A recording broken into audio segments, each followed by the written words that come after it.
ಆರೋಪಿಯ ಬಗ್ಗೆ ಈಗಷ್ಟೇ ಉಪಮುಖ್ಯಮಂತ್ರಿಗಳು ಒಂದಿಷ್ಟು ಸುಳಿವು ಸಿಕ್ಕಿದೆ ಅನ್ನುವಂತ ಮಾಹಿತಿಯನ್ನ ಕೊಡ್ತಾ ಇದ್ರು. ರಾಮೇಶ್ವರಂ ಕೆಫೆಯಲ್ಲಿ ಬಾಂಬ್ ಸ್ಫೋಟದ ವಿಚಾರದಲ್ಲಿ ಓರ್ವ ಆರೋಪಿಯ ಬಗ್ಗೆ ಸುಳಿವು ಸಿಕ್ಕಿದೆ.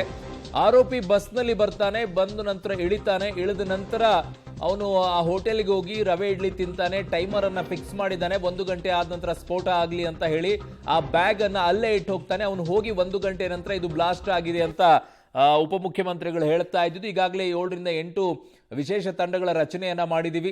ಎಲ್ಲ ರೆಸಾರ್ಟ್ಗಳಲ್ಲೂ ಕೂಡ ಆರೋಪಿಗಾಗಿ ಶೋಧವನ್ನ ಮಾಡ್ತಾ ಇದ್ದೀವಿ. ಇನ್ನೊಂದು ಸ್ವಲ್ಪ ಗಂಟೆಗಳಲ್ಲಿ ಅವನ್ನ ಹುಡುಕ್ತೀವಿ ಅನ್ನುವಂಥದ್ದು ಕಾನ್ಫಿಡೆನ್ಸ್ ಕೂಡ ಉಪಮುಖ್ಯಮಂತ್ರಿಗಳಿಗಿದೆ. ಆದ್ರೆ ಇವೆಲ್ಲವೂ ಕೂಡ ಇರುತ್ತೆ ಸರ್. ಕೆಲವೊಂದು ಸಂದರ್ಭದಲ್ಲಿ ರಾಜಕೀಯದಲ್ಲಿ ನೀವು ಅಮಾಯಕರು ಬ್ರದರ್ಸ್ ಅಂತ ಬಳಕೆ ಮಾಡೋದು ಕೆಲವರಿಗೆ ಕುಮ್ಮಕ್ ಕೊಡುತ್ತೆ. ಆ ಥರ ಬಳಕೆ ಮಾಡಬೇಡಿ ಅಂತ ಪದೇ ಪದೇ ಹೇಳ್ತೀವಿ. ನೀವು ಮಾಡ್ತೀರಾ, ಅದರ ಪರಿಣಾಮಗಳು ಇವೆಲ್ಲ.